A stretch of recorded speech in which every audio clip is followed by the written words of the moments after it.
ஏன் உறுதியா சந்திக்கிறதுக்கு நேரம் கேட்காம வரவேற்கிறதுக்கு வழி அனுப்புறதுக்கு மட்டும் அனுமதி கேட்கிறாரு? நல்ல வேளையாக அவர் சந்திக்க வேண்டும். அந்த சந்திப்பு நிகழாதது ஓபிஎஸ் அவர்களுக்கு மிகப்பெரிய பின்னடைவா கருதப்பட்டுக்கிட்டு இருக்குது. இது எப்படி நீங்க நல்லது அப்படிங்கிற நிலையில எடுத்துக்கிறீங்க? பின்னடைவு இல்ல, எங்கள் தரப்பிற்கு முன்னடைவு தான். காட்டிக் கொடுப்பவர்களும் கூட்டிக் கொடுப்பவர்களும் கூட இன்றைக்கு தலைவர்களாக தங்களைத்தானே பிதற்றிக் கொள்கிறார்கள். அதிமுக உரிமை மீட்பு குழு வேறொரு கட்சியோடு இணைவதற்கு வாய்ப்பு இருக்கு, அப்படி எடுத்துக்கலாமா சார்? வேறொரு கட்சியுடன் கூட்டணி வைப்பதற்கு வாய்ப்பு இருக்கு.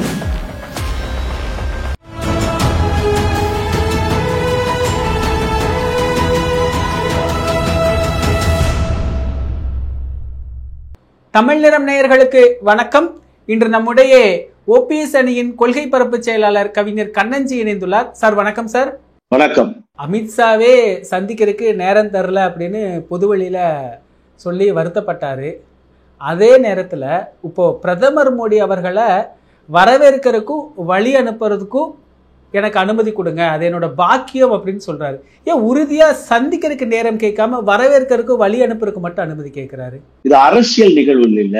அப்ப அரசு நிகழ்வுகள் ஒவ்வொன்றும் திட்டமிடப்பட்டு காலம் ஒதுக்கப்பட்டு அதற்கான நடைமுறைப்படுத்தப்பட்டு இருக்கும். அது புரோட்டோகால். அப்ப இதுல வரவேற்கிறதுக்கும் வழி அனுப்புறதுக்கு மட்டும்தான் அதுல இடம் இருக்கும். அதனால அதை குறிப்பிட்டு, ஏன்னா அவரு 3 தடவை முதலமைச்சராக இருந்தவர், பல முறை பிரதமரை சந்தித்தவர், அதனால எது நடைமுறைன்னு அவருக்கு தெரியும். அதனால அதை அப்படி குறிப்பிட்டு அதை கேட்டிருந்தார்.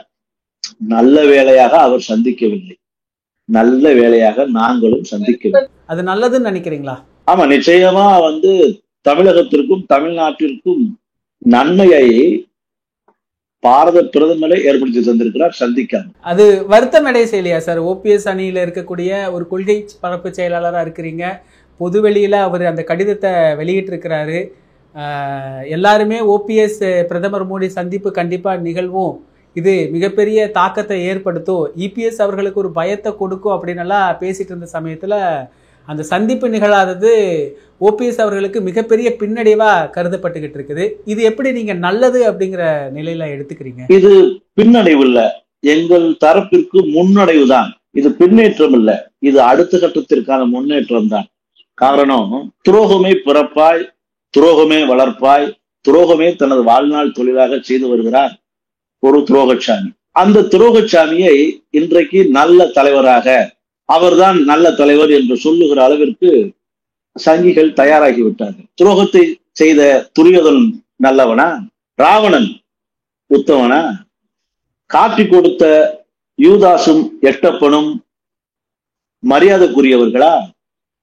இப்பொழுது சகனிகள் எல்லாம் சாணக்கியராக பார்க்கக்கூடிய காலம் மாறுகிறது என்றால் அதை சிலர் முள்மொழிகிறார்கள், அதை சிலர் வழிமொழிகிறார்கள். தற்குறிகள் எல்லாம் தலைவர்களாக ஆக்குவதற்கான முயற்சியை மேற்கொள்கிறார்கள்.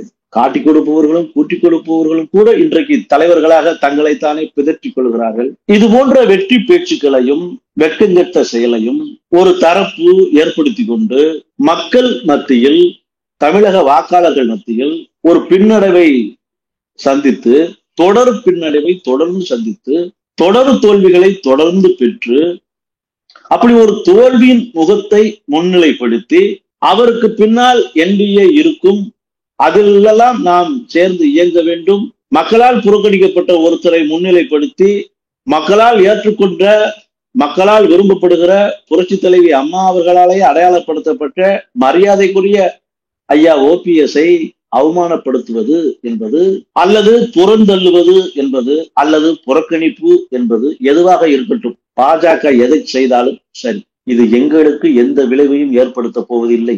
காரணம், ஒரு நல்ல மனிதரை, ஒரு நம்பிக்கைக்குரியவரை, ஒரு விசுவாசியை இந்த அளவிற்கு பழனிசாமி வகைராவும் பாஜகவும் செய்கிறதே என்று அனுதாப அலைதான் அதிகமாக வீச தொடங்கி இருக்கிறது. அந்த வகையில் இந்த புறக்கணிப்பு, இந்த சந்திப்பு நிகழாமை எங்களுக்கு நன்மைதான். சார், இப்போ கவிஞர் கண்ணஞ்சி அவர்கள் குறிப்பிட்டது என்ன அப்படின்னா, பாஜக அரசு ஓபிஎஸ் அவர்களை அவமானப்படுத்தி விட்டது, புறம் தள்ளிவிட்டது, ஒதுக்கிவிட்டது அப்படிங்கிறத ஒத்துக்கிறீங்க, சரிதானே சார்? இது வெற்று வெளியில் வந்த செய்தி, அனைவரும் பார்க்கக்கூடிய கைப்புண்ணுக்கு எதற்கு கண்ணாடி தேவை. உண்மைதானே? அதே சமயம் சார் இபிஎஸ்க்கு அனுமதி கொடுத்திருக்கிறாங்க. அப்போ ஓபிஎஸ்க்கும் பிரதமர் மோடிக்குமான ஒரு இணக்கமான நிலை இதோடு முடிந்து விட்டது அப்படிங்கிறத எடுத்துக்கலாமா சார்? இணக்கம் முடிந்து பிணக்கம் துவங்கி விட்டதா? அப்படி துவங்கினால் நல்லது என்றுதான் நான் கருதுகிறேன். ஏனென்றால் நமக்கென்று ஒரு கொள்கை இருக்கிறது, நமக்கென்று ஒரு கோட்பாடு இருக்கிறது. பழனிசாமி என்பது அதிமுகவினுடைய ஒரு அழிவு சக்தி. எப்படி திமுக ஒரு தீய சக்தியாக தமிழகத்தில் இருக்கிறதோ அப்படித்தான் பழனிசாமி அதிமுகவின் துரோக சக்தி மட்டுமல்ல, இந்த கட்சியை கபகீகரம் பண்ணி திராவிட சித்தாந்தத்தை குழி தோண்டி புதைத்து எதை பேசுகிறோம், எதை சொல்லுகிறோம், எது மக்களிடத்தில் போய் சேர வேண்டும் என்பது எதுவும் தெரியாமல் பாஜக எழுதி கொடுத்ததையெல்லாம் பழனிசாமி பேச துவங்கிவிட்ட பிறகு நாமளும் போய் முட்டு கொடுப்பதனால் நமக்கு என்ன லாபம்?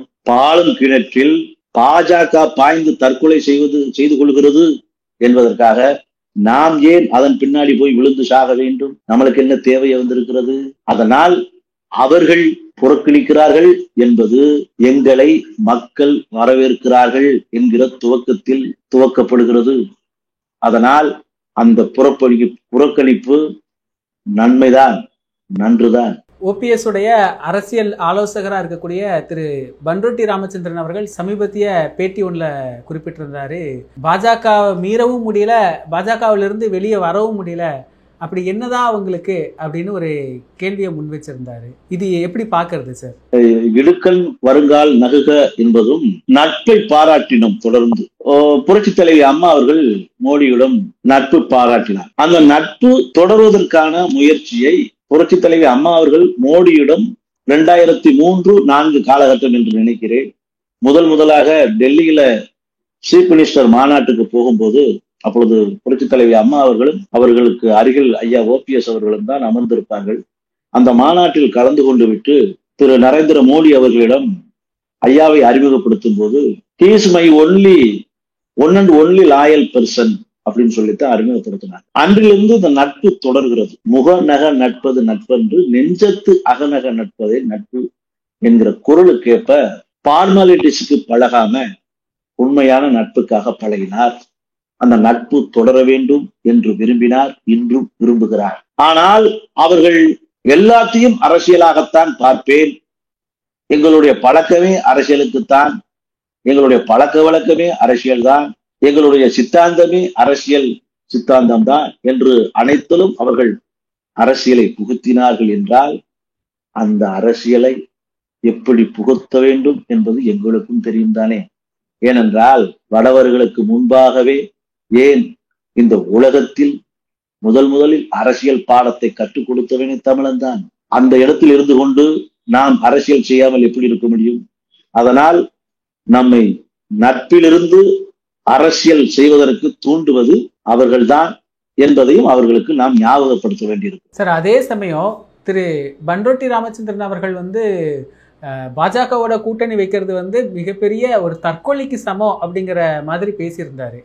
ஆனா அவருடைய நிலைப்பாடை பொறுத்த வரைக்கும் பாஜக எதிர்ப்பு நிலைப்பாடுல தான் அவருடைய பேட்டிகள் எல்லாமே தெரியுது. அப்போ ஓபிஎஸ் அவர்களுடைய ஆலோசகரா இருந்த அவரு அந்த ஆலோசனைகளை ஓபிஎஸ் கேட்கல அப்படிங்கிற ஒரு பேச்சு நிலவுது. அது உண்மையா சார்? அவர் ஐயா பன்ருட்டியார் தொடர்ந்து சில பல ஆலோசனைகள் சொல்லுவார். கேட்கல அப்படிங்கிறத விட சூழ்நிலை ஒன்று இருக்கிறது. பாஜகவுடன் வைத்தது கூட்டணி மட்டும்தான். அந்த கூட்டணி பாஜக வெறுப்பு இன்றும் தொடர்கிறது என்பதை அடிக்கடி ஐயா பன்ருட்டியார் சொல்லுகிறார், சொல்லி வருகிறார். அதுதான் கள யதார்த்தம். தற்போது அதிமுக ஓபிஎஸ் அணி என்டிஏ கூட்டணியில் இருக்கிறதா, விலகிவிட்டதா? இந்த ஒரு படத்துல சொல்வாரு, வரும் ஆனா வராது அப்படிங்கிற மாதிரி இருக்கணும்னு நினைக்கிறோம், இல்லாமல் இருந்தா சந்தோஷம்னு குதூகலிக்கிறோம். அதை எப்படி எடுத்துக்கிறது சார்? இப்ப இருக்கிறீங்களா இல்லையான்னு கேட்டா இருக்கிறோம், ஆனா இல்லைங்கிற மாதிரியே தான் நீங்க இருக்கிறோம்னு நினைக்கிறோம். சரிங்க சார். இல்லாமல் போய்விட்டால் தமிழகத்திற்கும் தமிழக மக்களுக்கும் எங்கள் எதிர்காலத்திற்கும் நல்லது என்று நினைக்கிறோம். அப்ப நாங்க இப்படி எடுத்துக்கலாம், இன்னும் என்டிஏ கூட்டணியில் ஓபிஎஸ் இல்லாமல் போகவில்லை அப்படிங்கறத எடுத்துக்கலாமா சார்? இல்லாமல் போகவில்லை என்பது இருந்தால் நல்லா இருக்கும் என்பது பல பேர் விருப்பமாக இருந்தாலும் மக்கள் விரும்புகிற ஒரு அணியில் இருப்பதுதான் நல்லது. ஒரு அரசியல் தலைவர்களுக்கோ ஒரு அரசியல் கட்சிக்கோ மக்கள் யாரை ஏற்றுக்கொள்கிறார்கள், மக்கள் யாருக்கு வாக்களிக்க வேண்டும் என்று நினைக்கிறார்கள், அவர்களுடன் இப்பொழுது பழனிசாமி ஒரு தோல்வியின் பிம்பம், தொடர் தோல்வியின் நாயகன். அவரை பாஜக தூக்கி பிடிக்கிறது, தாங்கி தவிக்கிறது. இது தோற்க போகிறது என்பது நன்றாக தெரிகிறது. இதுவரை தமிழகத்தில் பழனிசாமி ஆல்ரெடி ஃபெயிலியர் மாடல், புறக்கணிக்கப்பட்டவர், இக்னோர் பர்சனாலிட்டி. இந்த பிம்பத்தை காட்டும் போது இதற்கு ஸ்டாலின் பரவாயில்லை, பழனிசாமிக்கு திமுக பரவாயில்லை, பழனிசாமியின் தலைமைக்கு ஸ்டாலின் தலைமை பரவாயில்லை என்கிற சிந்தனையில் மக்கள் இருப்பதால் இது வெற்றி பெற முடியாது. ஏனென்றால் பழனிசாமி எப்பொழுது நாம் முன்னிலைப்படுத்தினோமோ அப்பொழுதே தோல்விதான். 2019 தோல்வி உறுதி செய்யப்பட்டது. அன்றிலிருந்து இன்று வரை வெற்றி பாதையே கிட்டவில்லை. இப்பொழுது மட்டும் எப்படி கட்டிவிடும்? 10 தோல்விகள் தோர்த்து 10 தோல்வி பழனிசாமியின் பெயர் எடுத்துட்டு 11வது தேர்தலில் நான் வெற்றி பெற்று விடுவேன், ஆட்சி அமைத்து விடுவேன் என்றால், கூரை ஏறி கோழி முடிக்க முடியாதவன் வானத்தில் ஏறி வைகுண்டத்தில் இருக்கும் நாராயணனை காட்டி விடுவேன் என்றால் எந்த அளவிற்கு முட்டாள்தனமோ அந்த முட்டாள்தனம் தான் இப்பொழுது என்டிஏ கூட்டணியில் நடந்து கொண்டு. தமிழ்நாடு அளவுல மிகப்பெரிய பேசுபொருள் அப்படின்னா ஓபிஎஸ் தான் முன்னிலை வகிக்கிறாரு. பிரதமர் மோடி தமிழ்நாடு வருகையில அவர் சார்ந்த நலத்திட்டங்கள் பற்றின விவாதத்தை தாண்டி பிரதமர் மோடி ஓபிஎஸ் சந்திப்பாரா இல்லையாங்கிற விவாத பொருளா இருக்கு. இப்படி ஓபிஎஸ் பற்றிய விவாதங்கள் கடந்த சில நாட்களாவே அதிகரித்து வச்சிருக்கிற இந்த நிலையில ஓபிஎஸ் அவர்கள் தன்னை முன்னிலைப்படுத்துவதற்காக, தன்னுடைய இருப்பை நிலைநாட்டிக் கொள்வதற்காக தான் இந்த அரசியல் நபர்கள்லாம் மேற்கொள்றாரு.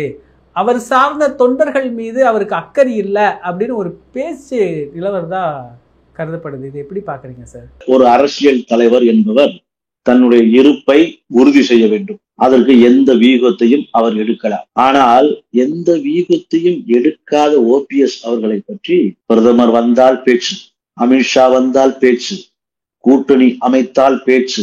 4900 கோடி ரூபாய் நலத்திட்டங்களை பிரதமர் அறிவித்திருக்கிறார், துவக்கி வைத்திருக்கிறார். அது பேசு பொருளே அல்ல. பிரதமர் வந்தது பேசு பொருளே அல்ல. எடப்பாடி சந்தித்ததும் பேசு பொருளே அல்ல. ஓபிஎஸ் ஏன் சந்திக்கவில்லை? ஓபிஎஸ்க்கு ஏன் அப்பாயின்மெண்ட் கொடுக்கவில்லை? ஓபிஎஸ் இன்று சந்திப்பாரா, நாளை சந்திப்பாரா? அண்ணாமலையை பார்த்தால் இதுதான் கேள்வி, நயினாரை பார்த்தால் இதுதான் கேள்வி, ஏன் எடப்பாடியை பார்த்தாலும் இதுதான் கேள்வி. யாரை பார்த்தாலும் செய்தியில் முன்னிலைப்பட்டது, முதன்மைப்பட்டது ஐயா ஓபிஎஸ் தான். ஏனென்றால் ஓபிஎஸ் ஒவ்வொரு நடவடிக்கையும் மக்கள் உற்று நோக்குகிறார்கள். இப்ப அடுத்த கட்ட நகர்வு என்ன சார்? தனி கட்சியா இல்ல விஜய் அவர்களுடைய தாவேக்காவில் இணைப்பா? இல்ல, ஐயா அவர்கள் தெளிவாக சொல்லிவிட்டார், தனி கட்சி என்கிற பேச்சுக்கே இடமில்லை. அனைத்து இந்திய அண்ணா திராவிட முன்னேற்ற கழகம் இதய தெய்வம் புரட்சி தலைவரால் எப்படி தோற்றுவிக்கப்பட்டதோ அதே அதிமுக இதய தெய்வம் புரட்சி தலைவி அம்மா அவர்களால் எப்படி வழிநடத்தப்பட்டதோ அந்த நோக்கம் சிதையாமல், புரட்சி தலைவரின் எண்ணம் குலையாமல் அப்படியே மீண்டும் தொண்டர்களின் கழகமாக மாற்றுவதுதான் எனது முதல் தேவை என்பதை ஒவ்வொரு நிகழ்விலும் அழுத்தம் திருத்தமாக ஐயா ஓபிஎஸ் சொல்லி வருகிறார். அதனால் இன்னொரு கட்சி என்கிற பேச்சுக்கு இடமில்லை. இன்னொரு கட்சிக்கு வாய்ப்பே இல்லை. இன்னொரு கட்சிக்கு வாய்ப்பே இல்லை. ஆனா அரசியல் ஆலோசகர் திரு பன்ருட்டி ராமச்சந்திரன் இப்படி சொல்றாரு, விஜயோட இணைஞ்சா வெற்றி தோல்வியை தாண்டி அரசியல் நடத்தலாம் அப்படின்னு சொல்றாரு. அப்போ திரு ஓபிஎஸ் அவர்கள் இவ்வளவு நாள் அரசியலே நடத்தலன்னு எடுத்துக்கலாமா சார்? அவர் அரசியல் நடத்தாமல் இருந்திருந்தால் இவ்வளவு பேச்சுக்கள் எப்படி வந்திருக்கும்? அவர் ஒவ்வொரு அசைவும் அரசியல் தான். ஓபிஎஸ் ஒவ்வொரு நகர்வுகளும் கவனிக்கப்படுகிறது. ஏனென்றால் மக்களால் விரும்பப்படக்கூடிய ஒரு தலைவர் அவர். அப்ப இது எப்படி எடுத்துக்கிறது சார்? இப்ப தனி கட்சி தொடங்குறதுக்கும் வாய்ப்பு இல்லை, அதே சமயம் விஜயோட இணைவதும் சாத்தியம் இல்லை. ஆனா அவருடைய அரசியல் நகர்வுகள் பழனிசாமி அவர்களுக்கு எதிராக இருக்கும் அப்படின்னு சொல்லும் பொழுது இதை எப்படி புரிஞ்சுக்கிறது? குடும்பத்தோடு வசிக்கிறோம், ஒரு கருணாகம் புகுந்து விட்டது, இப்பொழுது பாம்பை அடித்தே ஆக வேண்டும், இல்லை என்றால் பாம்பு நம்மை கடித்துவிடும். இப்பொழுது அடிக்க வேண்டியது பாம்புதான், அடிக்கப்பட வேண்டியது பாம்புதான். நாங்கள் பாஜக கட்டை எடுத்து அடிக்கலாம் என்று நினைத்தோம். கடைசியில் பாஜகவும் பாம்பிடமே சிக்கிக் கொண்டது. இப்பொழுது விஜய் கட்டை கிடைக்கிறதா, அதுக்கு அடிக்க பயன்படுமா என்றால் பயன்பட்டால் எடுத்துத்தான் ஆக வேண்டும், அடித்துத்தான் கொள்ள வேண்டும். ஆனால் அதையும் காலம் தீர்க்கும். விஜயுடன் இணைப்பு அப்படிங்கிறது ஒரு ஆயுதம் தான். ஆமா, விஜய்ங்கிற ஒரு கட்சி வைத்திருக்கிறார். நம்ம கூட்டணி வேண்டும் என்றால் வைக்கலாம். இணைப்பு எப்படி? பிணைப்பு எப்படி ஏற்படும்? அது ஒரு ஆப்ஷன். அந்த ஆப்ஷனை பண்ருட்டியார் திறந்து வைக்கிறார். ஐயா ஓபிஎஸ் அவர்கள் ஏற்கனவே தனது தார்மீக ஆதரவை தந்திருக்கிறார். இன்றைக்கு இருக்கிற கட்சிகளில் இளைஞர்களை, இளம் பெண்களை ஈர்க்கிற சக்தியாக விஜய் இருக்கிறார். நிறைய இளைஞர்களும் இளம் பெண்களும் விஜய் ரசிகராக இருந்து அந்த கட்சியின் தொண்டராக மாறி இருக்கிறார்கள். அப்பொழுது புதிதான வாக்காளர்கள் பெரும்பான்மையினோர் விஜயை நோக்கி பயணிக்கிறார்கள். அந்த புதியவரை வைத்து ஒரு பழைய கர்நாடகத்தை அடிப்பதில் என்ன தவறு என்பதை மக்கள் கேட்க ஆரம்பித்திருக்கிறார்கள். இப்போ கட்சியை மீட்கிறதுக்காக ஒரு ஆயுதம் கண்டிப்பா ஏந்தப்படும். அது என்னவாக வேணாலும் இருக்கலாம். சூசகமான பதிலா நாங்க எடுத்துக்கலாம். அப்படிதானே சார்? ஆமா, நீங்க எப்படி வேணா எடுத்துக்கலாம். சூசகமாவும் எடுத்துக்கலாம், சூட்சமாவும் கருதிக்கலாம். அது உங்களுடைய விருப்பத்தை பொறுத்து சார். அதே சமயம் நீங்க திரு இபிஎஸ் அவர்களுக்கு எதிராக எடுக்கக்கூடிய ஆயுதம்ங்கிறது ஒருவேளை தனி கட்சியா இருந்தது அப்படின்னா மீண்டும் வந்து அதிமுக ஒருவேளை இருவேளை தனி கட்சிங்கிற பேச்சு கிடையாது. தெளிவா புரிஞ்சுக்கோங்க. தனி கட்சியே கிடையாது. பழனிசாமியிடம் அதிமுகவை விட்டு போவது எங்க நோக்கமே இல்லை. எங்களுக்கு எம்எல்ஏ பதவி வேண்டாம், எங்களுக்கு எம்பி பதவி வேண்டாம், எங்களுக்கு முதல்வர் பதவி வேண்டாம், எங்களுக்கு அமைச்சர் பதவி வேண்டாம். அனைத்தையும் ஐயா ஓபிஎஸ் அவர்கள் ஒரு முறைக்கு இருமுறைக்கு பல முறை பெற்றுவிட்டார். நாங்கள் தோற்றாலும் பரவாயில்லை, பழனிசாமி வெற்றி பெற்று விடக்கூடாது சார். இப்போ அதே சமயம் இப்போ தொண்டர்களுடைய மனநிலை பொதுவெளியில எப்படி இருக்கு அப்படின்னா, ஓபிஎஸ் அவர்கள் தனி கட்சி தொடங்கணும், இல்லை அதே சமயம் பாஜக விட்டு வெளியே வந்து விஜயோட இணையணும், இப்படியான பேச்சுகள் எல்லாம் பரவலா நிலவிக்கிட்டு இருக்கு. ஆனா உங்களுடைய பேச்சின் அடிப்படையில ஓபிஎஸ் அவர்கள் அங்கிருந்து அதிமுகவிலிருந்து பிரிந்து வேறொரு கட்சியோ இல்லை வேறொரு அணியோடவோ இணைய வாய்ப்பு இல்லை அப்படின்னா இப்ப தொண்டர்களை என்ன காரணம் சொல்லி ஆசுவாசப்படுத்துவீங்க? இல்ல, அணியோட இணைய மாட்டோம்னு சொல்லல. கட்சி துவக்க மாட்டீங்க, ஆனா வேற ஏதாவது அணியோடு இணைவதற்கு வாய்ப்பு இருக்கு. அது வந்து அதிமுக உரிமை மீட்பு குழு வேறொரு கட்சியோடு இணைவதற்கு வாய்ப்பு இருக்கு, அப்படி எடுத்துக்கலாமா சார்? வேறொரு கட்சியுடன் கூட்டணி வைப்பதற்கு வாய்ப்பு இருக்கிறது. அந்த கூட்டணி மக்கள் விரும்புகிற கூட்டணியாக இருக்கும். எந்த கூட்டணியை மக்கள் விரும்புகிறார்களோ, எந்த கூட்டணிக்கு மக்கள் வாக்களிக்க வேண்டும் என்று தங்களை தயார்படுத்தி வைத்திருக்கிறார்களோ அந்த கூட்டணி நிச்சயம் அமைக்கப்படும். அந்த கட்சி எதுன்னு தெரிஞ்சுக்கலாமா சார்? அந்த மக்கள் விரும்பக்கூடிய கட்சி பொறுத்திருந்து பாருங்க. தை பிறந்தால் வழி பிறக்கும். தங்களுடைய மேலான கருத்துக்களை பகிர்ந்ததுக்கு நன்றி சார். நன்றி, வணக்கம்.